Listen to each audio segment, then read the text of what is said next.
Sanibonani, Dumelang, Molweni Mzansi Africa, and welcome to your #1 youth show. This is Expressions right here on SABC. Ubusazi nambukeli into bangaba creating, distributing, and being in possession of child sexual abuse materials, which many call child pornography, is a criminal offence that is punishable by law. The recent arrest Kembugeli of Darren, Wilken, and Tiona Moodley, who was found with more than 10 million videos and images of child sexual abuse material. Sitata Apa large sums of cash and drugs is one of many that South Africans have witnessed in the period of 6 months. It has ignited calls for more action to put an end to this heinous crime that exploits the most vulnerable part of society. Sitata Apa Mbukeli ngabantwana. That's our topic again. Namhlanje nqobeni sathi siqovule. Welcome to the show, Azaria Masiqovele ndaba. Njani madlongothi? Siyaphila Nkosi. Siyaphila. I think abantu baseningizimu Afrika fanele bazi ukuthi icala elibomvu to be found with such material. Ilondo silapha sinqobo ye-expressions. Ake ngibingelele Mbukeli lapha ekhaya, mina igama lami ngo-Azaria wakwaKhoza. Uzokhumbula Mbukeli ukuthi le endaweni yase Cape Town umlisa ogama lakhe lingu-Ashley Parents wakhalelwa ngamasongo kaSigonyela, wagwetshwa iminyaka engu-25 ejele ngenxa yamacala e-child pornography. Kubikwa ukuthi lo mlisa Mbukeli coerced 12-year-old girls to send him naked pictures and videos of them to himself for pornographic purposes. Mbukeli, umbuzo sobuzayo ke namhlanje lapha ohlelweni uthi ingabe abazali bayazi na ukuthi izingane zabo zenzani futhi zixoxa nobani ku-internet. As Expressions ke Mbukeli, we sourced views of young people on this important matter, and this is what they had to say. I don't think abantwana are protected because sexual exploitation could lead to a high rate of pregnancy. I think it's about the parents supervising their children. They should supervise their children, check their phones on what they're doing, even if it's a teenager or whatever, because you never know what could happen. Someone could even hack your phone. Sometimes people are entertained by what they're seeing and they don't think about how it might affect the person that they're actually seeing. Umuntu lona yena ufaka isithombe sakhe uzoba traumatized and up asetheni sefuna i-counseling, otherwise uzozibulala. If the law was to take its course, I would say that the incident that happened, that guy needs to get life in prison or even execution, because what he did is really not okay. Umuntu uviolate ama-right wengane, lo muntu ufuna athole i-harsh punishment as long as there's a proof ukuthi wenza into enjengalezo, because akekho right ngabantu endaba sebethengisa ngengane, besidlisa ama-drugs, betravel, bezalisa kwamanye amazwe, into enjengalezo kufanele bathole i-punishment, abathathwe bafakwe ejele, bathole i-harsh punishment so that abanye abantu abenza same story babone ukuthi there's a lesson uba usenza into erongo emphakathini. I think they should spend life in prison because, it does ruin someone's life at the end of the day. What if now you get posted online and that thing now stays online forever? Leyo Mbukeli imibono yabantu abasha emgwaqeni yaseJozi, giving us their views mayelana nehloko esikhuluma ngaso namhlanje. Uzokhumbula ke Mbukeli ukuthi siyizwe lengabadi, izwe lalapha eSouth Africa, njengoba kuyinyanga yakaMarch nje Mbukeli sibungaza amalungelo abantu, and we can't run away from the fact that ihloko sethu sanamuhla esikhuluma ngaso lapha ohlelweni sikhahlameza the most vulnerable in our society. Joining me for this very important discussion, I am joined by Mr. Ephraim Tlhako, who is an acting CEO and media liaison at the Films and Publications Board. I'm also joined by Mnumzane Ubongani Luthuli, a director at Khanyile Luthuli Artinas. Gentlemen, nginibingelele nginamukele ku-Expressions. I just want to start with you, Mr. Luthuli, njengomuntu womthetho. Inhlangano eziningi ezilwela amalungelo eingane, legal experts have been pushing for this terminology to be changed. I just want us to get the terminology right before siqhubeka nohlelo. They've been pushing for the change of terminology for it to be changed from child pornography to child sexual abuse material, because they do believe that this term, it waters down the actual horrifying reality of what is, and it also implies a bit of consent, which is usually not the case. Do you agree? That Thank it's you. high time that we change the terminology? Thank you for having me. I think that call by activists is actually apt and it's correct. For instance, psychologically, if you look at the term pornography, it seems like a consumable material, never mind the morality and the moral turpitude involved. But the moment you say it's abuse, you are calling it for what it is. So when we say it's child abuse, that's exactly what it is. The child cannot consent to such sexual gratification or be a subject of that. So I think the call is apt, and I think the legislatures also need to move the legislation in line, because law is more psychology. And for those would-be perpetrators, they have the view that they're just providing some content to consumers if you frame it in terms of pornography. So I absolutely support the call. Mr. Tlaku, just to rope you in on the conversation as well, the Film and Publication Amendment Act Section 18 states, and it's very clear, ukuthi anyone who creates and anyone who is found in possession of such material unecala elibomvu emthethweni walapha eNingizimu Afrika. But uma kuqhubeka iminyaka silokhu siyabona amacala ayanda. Even right now, there's a huge court case that's going on where, you know, a couple was found with 10 million, you know, pictures and videos zabantwana. Just tell me, ukuthi mhlambe, how bad and how dire is the situation on the ground if siqhubeka sibona amacala anjengalawa? Thank you for having us. Yeah, so the situation is really bad. We are seeing a lot of cases that obviously the FPB, in collaboration with the law enforcement agencies, are working on. Just alone in this year alone, in this financial year alone, there's been about 18 to 20 cases that we are involved in. And these are just the cases that Film and Publications Board is involved in. There are other cases probably where the SAPS is working with other sort of organs of state and law enforcement agencies. So the numbers are actually growing. So we are really calling on our parents to take an active role in what their kids are doing within the social media, what the kids are doing with those devices, because unsupervised kids, they end up becoming vulnerable to those who are lurching within the internet looking for vulnerabilities. And this is at the core of what the FPB is saying across all the spaces that we go into. Online safety and ensuring that people are educated about their responsibilities, how to make sure that the environment is safe for all of us, especially the most vulnerable, which are then the children. Speaking of being online and online safety, of course, I just want to know, who should we hold accountable? And do you think that our internet service providers are working hard to restrict imithetho so that it's not easy for people to distribute and share these things? Do you think that probably our internet service providers are being cautious enough? So the Film and Publications Act and I guess the Cyber Crimes Act and all other acts that are within dealing with this specific case are clear that internet service providers as well as social media platforms have a responsibility to collaborate with SAPS and all of us in ensuring that we all playing our part. So if internet service providers are aware that their platforms or social media platforms are aware that their platforms are being used to create and to distribute child sexual abuse material, they are duty bound to report that and to work with sort of the SAPS. And I must say, from our experience from the FPB, there's sort of cooperation from those that we're working with, the stakeholders, your social media platforms. So we are working together because it cannot just be one thing that is done by one entity. It's a collaborative effort. Mr. Luthuli, around unyaka 2010, there was a very prominent case, Ega Susan Visa, who was known as Advocate Barbie, who was also found of being in possession of such material. And as I've said, over the years, amacala aloku ayanda, ayanda ayanda. Do you think that our SAPS mhlambe nomthetho wethu wala eNingizimu Africa is stringent enough ukuthi by now we are curbing the numbers instead of seeing them rise? I think let's start historically.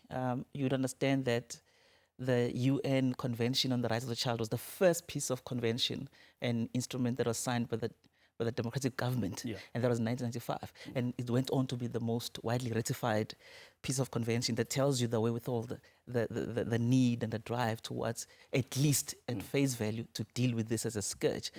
But what you then have as the advent of 4IR and consumer rise in internet usage and so forth, the state then needing capacity into which it can provide the machinery to serve as watchdog.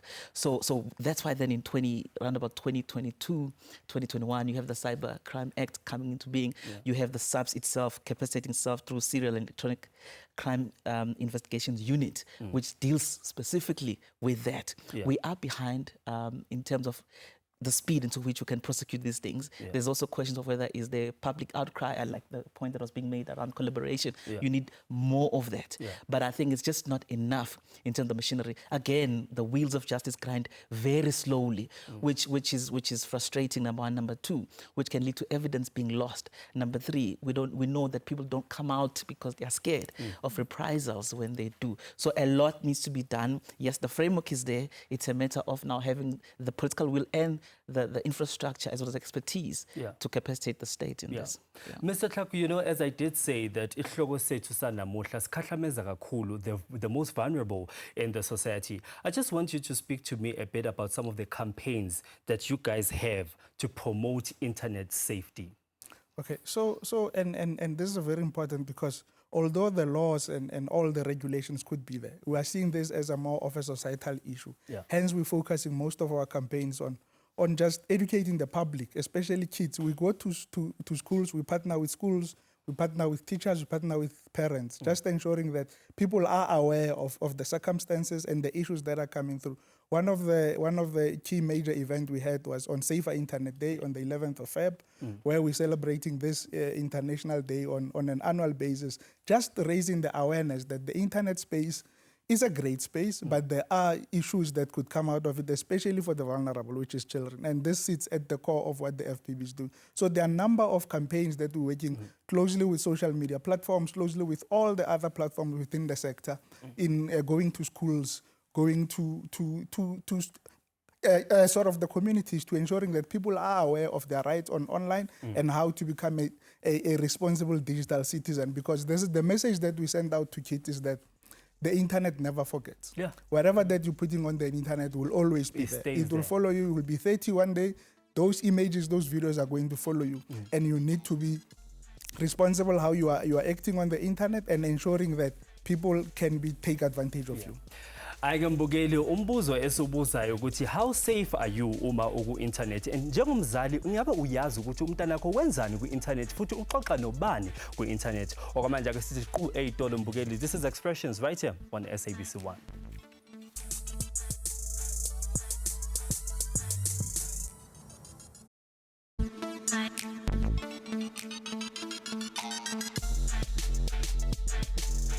Welcome back, Mbugeli. You're still tuning into your #1 youth show, The C's Expressions, right here on SABC 1. Well, advocacy groups and legal experts in South Africa are pushing to change the term child pornography to child sexual abuse material in criminal law. They argue that the current term implies child consent and minimizes the reality of victimization. To discuss this further, Mbugeli, upper studio, sinaye Vincentia Dlamini from Women and Men Against Child Abuse. Vincentia, thank you so much for joining us on this very important and sensitive topic. And, you know, I just want to touch on the language of exploitation. Can you just elaborate on the complexities of using the term child pornography and also child sexual abuse? I mean, how does it actually downplay the seriousness of this issue? All right, first of all, when we say child pornography, we imply it is just consumable material, that somebody was just making content with this, but it just minimizes, you know, the gravity of what happened to children, because these are images of children who have been abused, sexually abused and exploited. So once you say child abuse, you don't really, you know, give it the gravity it deserves. But then child sexual abuse material does tell you that children have been abused, and this material has been obtained by the abuse of children. So that is why child pornography is not the right term, and we hope that, you know, and to commend SABC for using child sexual abuse material instead of child pornography. I mean, we are talking about abantwana apa. I mean, no, Mr. Lutulu actually agreed that on this action, and given the South African, Law Reform Commission recommendation in 2022, it looks like there's been a delay in ensuring that, this comes to a success. From your insight and engaging with law and all the collaborative efforts that you do as organizations, what has been the delay? You'll realize that for over 2 decades, there's been work that has been done where the SA Law Reform Commission has been leading in this discussion, and that the paper's been submitting the discussion paper and the final report, which is it's still with the Department of Justice. And that is where the delay is. And as these delays are there, they are causing loopholes, because as we currently speak, the term, we are using child pornography, which minimizes and say it's a Schedule 1 offence, which means it's a minor offence.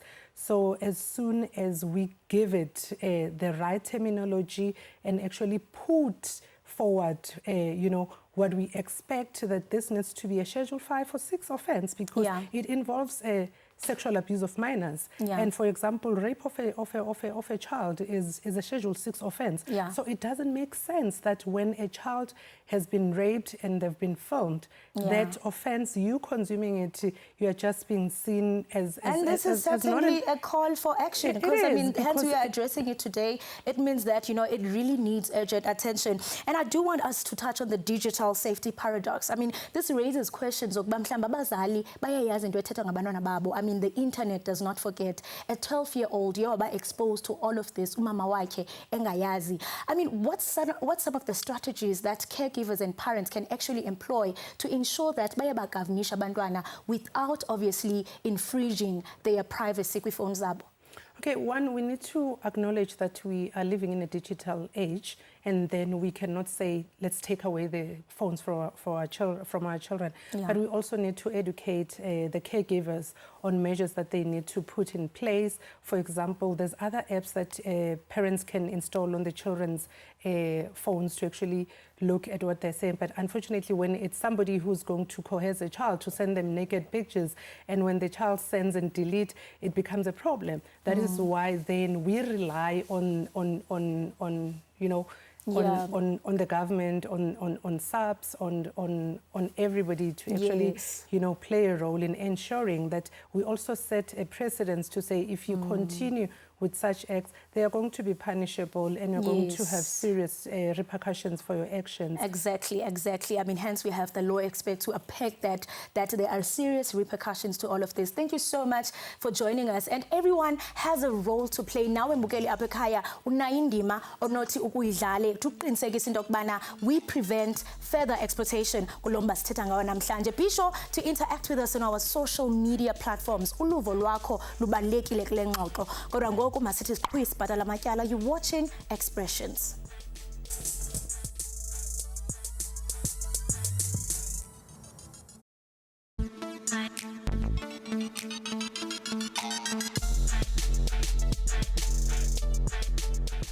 kwadukuza eduduza esprings kwathema noma ikuphi la sibukele khona mbukeli njengamanje hlala phansi nethezeka. This is Expressions right here on SABC 1. Uma ngabe usanda ungena mbukeli, namuhla sikhuluma ngehloko esibucayi impela. We are talking about child sexual abuse material. Lapho sibona khona abantu abadala beqopha izithombe mbukeli, beqopha imfanekiso yezingane zenza izinto ezingalungile and distributing them over the internet. And still with me in this conversation, I'm joined by Mr. Ephraim Tlhako and also Mr. Bongani Luthuli. Mr. Bongani, I want us to speak about extortion because we've heard of cases where Umntwana has posted a certain image of herself and then someone else got a hold of that image and then now they are blackmailing abazali. Ukuthi ngineyithombe okanye nginamavideo anjena womntwana, give me 20,000, give me 30,000, okanye ngizoposta these images on Twitter, on Facebook, or on all social media platforms. If I find myself njengomzali in that predicament ukuthi umntanami and I are being extorted, what should we do? What are the illegal steps ekufanele siwalandele? Thank you. There's a rise in extortion in the country. I don't want to go to the dynamics of it around psychosocial issues involved. But in that particular scenario, firstly, the first thing for a parent to note is there's a Protection Against Harassment Act, which is in line to assist in those instances. So one must first get an interdict calling upon a protection order, which is a form of an interdict, calling upon the perpetrator to say why it should not be made final. Then it deals with the child. So you then engage again the SOMA Act, which is now the legislation that came through as well, amending the Film Publications Board, because it does involve the child as well.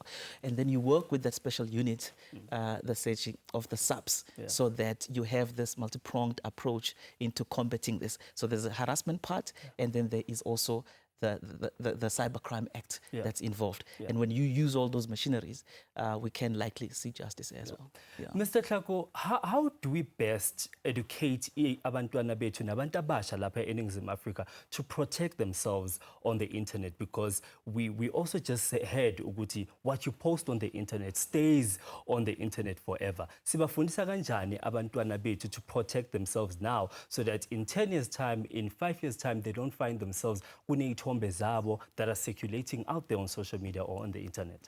Yes. So this is very important as well, because just to give background as well, the Film and Publications Act is also clear on the non-consensual sharing of sexual intimate images. So sharing of private sexual images or any other films of private sexual images of a person without their consent, that is prohibited, and that could remain into a sort of a criminal offense. So we need to then to educate our public that even if there's extortion or any other means, that there's an act or there's a law that is protecting you, and in line with my colleague what he have said. But what is important is that our children needs to be taught from a young age, and hence we're targeting primary schools at a young age, because children now, even at 5 years old, already have devices. They have phones, So we're teaching them from that young age to say, you need to be responsible. This phone could open your world to AI technologies, to a whole lot of other things. But there's also huge issues that are associated with it. So we're teaching them how to be responsible citizens, and we work with the Department of Education, making sure that online safety becomes part of the curriculum. Mr. Luthuli, sesigoqa nje ingxoxo yethu, ngifuna ucebise abantu abasha abahleli ekhaya uthi nje qapu. If right now I'm online and I receive an explicit picture of someone that I know, what are the immediate steps that a young person should do in order to prevent late hombe from being distributed? There's a duty to disclose whenever that misconduct and the crime is committed. So you need to go to the nearest police station, report it. They will arrange you to meet the local experts under SABC, and they will take it from there. So reporting. That's the first thing. We must report konke okubi esikubonayo kwenzeka ku-internet. Into endiyithandayo umthetho nawo udlala indima yayo. Masebenzise kunye to make sure that we protect the dignity and innocence of our children. We're leaving you behind with Yiga Sisulu with a song titled Hold You Back. Goodbye. Bye-bye. Gotta fight back, take what they took from you. Power through the pain, let your light ignite. They can take, they can break, but they won't hold you back. They won't hold you back. You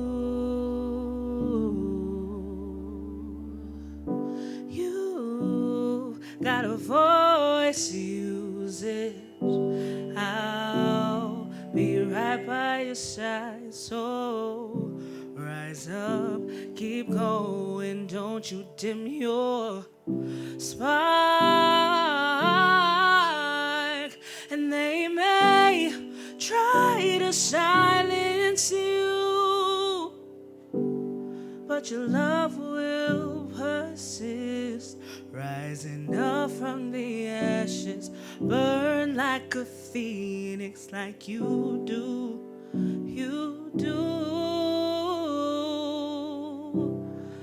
Gotta fight back, take what they took from you, burn through the ashes, let your light ignite.